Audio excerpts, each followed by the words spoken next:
Bersama saya Bagas Daniel dari program studi akuntansi. Di sini saya akan menjelaskan mengenai materi pengantar auditing. Pengertian audit.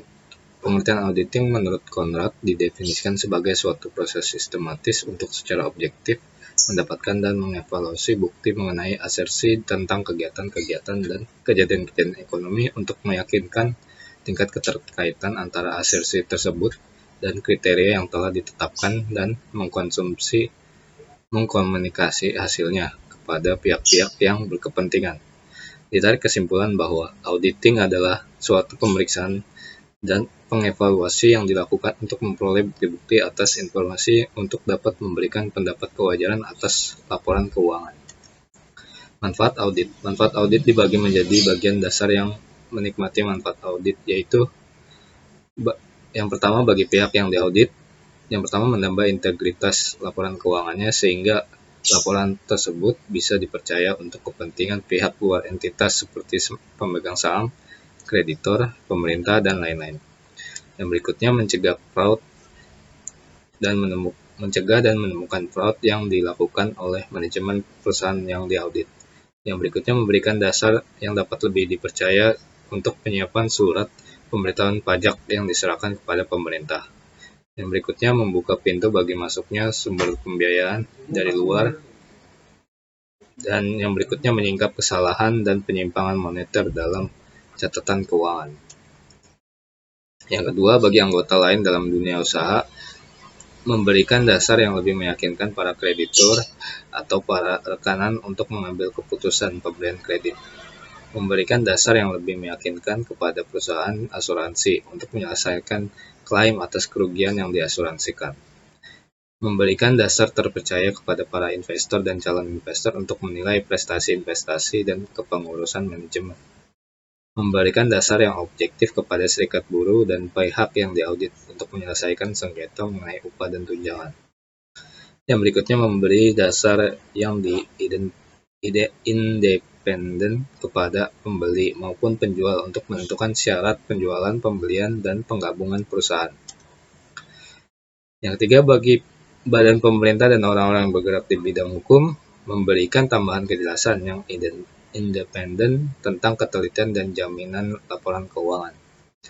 Yang berikutnya memberikan dasar yang independen kepada mereka yang bergerak di bidang hukum untuk mengurus harta warisan dan harta titipan, menyelesaikan masalah dalam kebangkrutan dan insolvensi, dan menentukan pelaksanaan perjanjian persekutuan dengan cara semestinya. Memegang peranan yang menentukan dalam mencapai tujuan Undang-Undang Keamanan Sosial. Perbedaan auditing dengan akuntansi.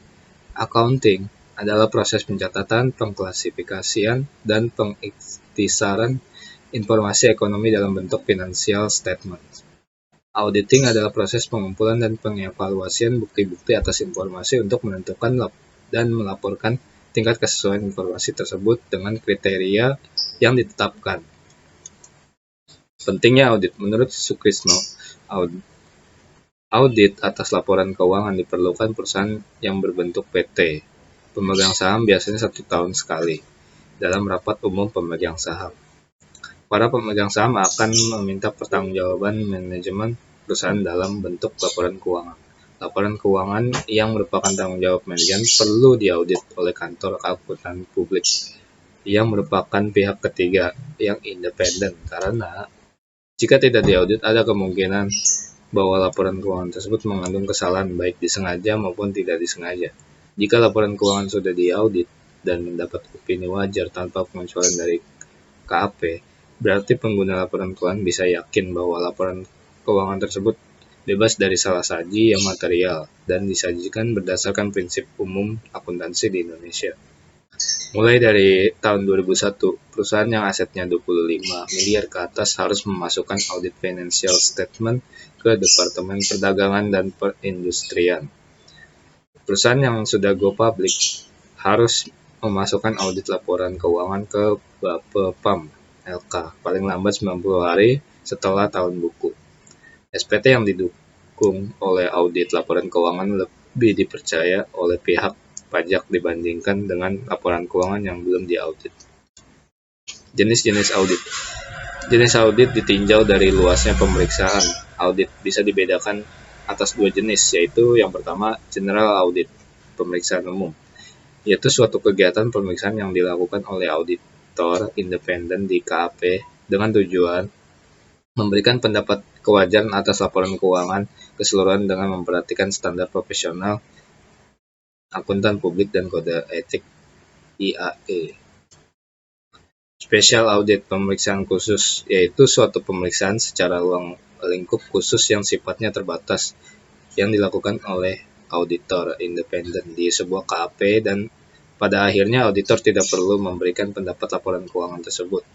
Tetapi pendapat yang diberikan terbatas pada masalah atau pos tertentu yang terpisah. Misalnya sebuah perusahaan menginginkan audit pada divisi keuangan khusus untuk laporan pengeluaran kas perusahaan.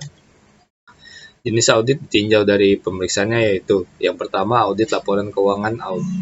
Audit laporan keuangan adalah audit yang dilakukan oleh auditor independen terhadap laporan keuangan yang disajikan oleh kliennya untuk menyatakan pendapat mengenai kewajaran laporan keuangan tersebut.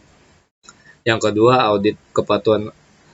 Audit kepatuhan adalah audit yang tujuannya untuk menentukan apakah yang diaudit sesuai dengan kondisi atau peraturan tertentu.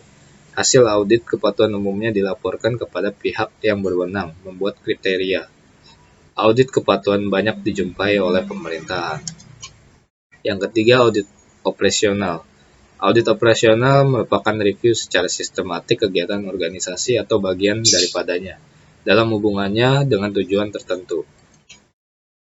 Tipe auditor. Yang pertama, auditor independen. Auditor independen adalah auditor profesional yang menyediakan dasarnya kepada masyarakat umum, terutama dalam bidang audit atas laporan keuangan yang dibuat oleh kliennya. Yang kedua, auditor pemerintah. Auditor pemerintah adalah auditor profesional yang bekerja di instansi pemerintah yang tugas pokoknya melakukan audit atas pertanggungjawaban keuangan yang disajikan oleh unit-unit, organisasi atau entitas pemerintah dan atau pertanggungjawaban keuangan yang ditujukan kepada pemerintah. Yang ketiga, auditor internal. Auditor internal adalah auditor yang bekerja dalam perusahaan negara maupun perusahaan swasta, yang tugas pokoknya adalah menentukan apakah kebijakan dan prosedur yang ditetapkan oleh manajemen puncak telah dipatuhi, menentukan baik atau tidaknya penjagaan terhadap kekayaan organisasi, menentukan efisiensi dan efektivitas prosedur kegiatan organisasi, serta menentukan keandalan informasi yang dihasilkan oleh berbagai bagian organisasi. Profesi akuntan. Jenis-jenis profesi akuntan yaitu yang pertama akuntan pendidik. Akuntan pendidik adalah akuntan yang bertugas dalam pendidikan akuntansi, melakukan penelitian dan pengembangan akuntansi, mengajar dan menyusun kurikulum pendidikan akuntansi di perguruan tinggi. Yang kedua, akuntan publik. Akuntan publik adalah akuntan independen yang memberikan jasa-jasanya atas dasar pembayaran tertentu. Mereka bekerja bebas dan umumnya mendirikan suatu kantor akuntan. Seorang akuntan publik dapat melakukan pemeriksaan, misalnya terhadap jasa perpajakan, jasa konsultasi, manajemen, dan jasa penyusunan sistem manajemen. Yang ketiga, akuntan pemerintah. Akuntan pemerintah adalah akuntan yang bekerja pada lembaga-lembaga pemerintah, misalnya di kantor Badan Pengawas Keuangan dan Badan Pengawas Keuangan. Yang keempat, akuntan perusahaan. Akuntan internal adalah akuntan yang bekerja dalam suatu perusahaan atau organisasi, disebut juga akuntan perusahaan. Jabatan tersebut yang dapat diduduki mulai dari staf biasa sampai dengan kepala bagian akuntansi atau direktur keuangan. Tugas mereka adalah menyusun sistem akuntansi, laporan keuangan untuk pihak-pihak eksternal, laporan keuangan untuk pemimpin perusahaan, anggaran, menangani masalah perpajakan, dan melakukan pemeriksaan internal. Standar audit, standar umum. Yang pertama, audit harus dilakukan oleh seseorang atau lebih yang memiliki keahlian dan pelatihan teknis yang cukup sebagai auditor. Yang kedua, dalam semua hal yang berhubungan dengan perikatan, independensi dalam sikap mental harus dipertahankan oleh auditor. Yang ketiga, dalam pelaksanaan audit dan penyusunan laporannya, auditor wajib menggunakan kemahiran profesionalnya dengan cermat dan saksama. Standar pekerjaan. Yang pertama, pekerjaan harus direncanakan sebaik-baiknya dan jika digunakan, asisten harus disupervisi dan dengan semestinya. Yang kedua, pemahaman memadai atas pengendalian internal harus diperoleh untuk merencanakan audit dan menentukan sifat, saat, dan lingkup pengujian yang akan dilakukan. Yang ketiga, bukti audit kompeten yang cukup harus diperoleh melalui inspeksi, pengamatan, permintaan keterangan, dan konfirmasi sebagai dasar memadai untuk menyatakan pendapat atas laporan keuangan yang diaudit. Standar pelaporan. Yang pertama, laporan auditor harus menyatakan apakah laporan keuangan telah disusun sesuai dengan prinsip akuntansi yang berlaku di Indonesia.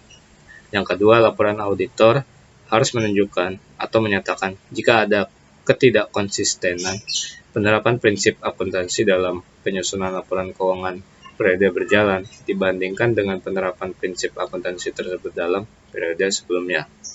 Yang ketiga, pengungkapan informatif dalam laporan keuangan harus dipandang memadai kecuali dinyatakan lain dalam laporan auditor.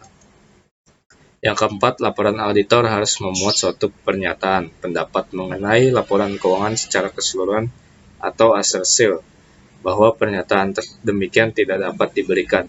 Jika pendapat secara keseluruhan tidak dapat diberikan, maka alasannya harus dinyatakan. Dalam hal nama auditor dikaitkan dengan laporan keuangan, maka laporan auditor harus memuat petunjuk yang jelas mengenai sifat pekerjaan audit yang dilaksanakan jika ada dan tingkat tanggung jawab yang dipikul oleh auditor. Oke, atas perhatiannya saya ucapkan terima kasih.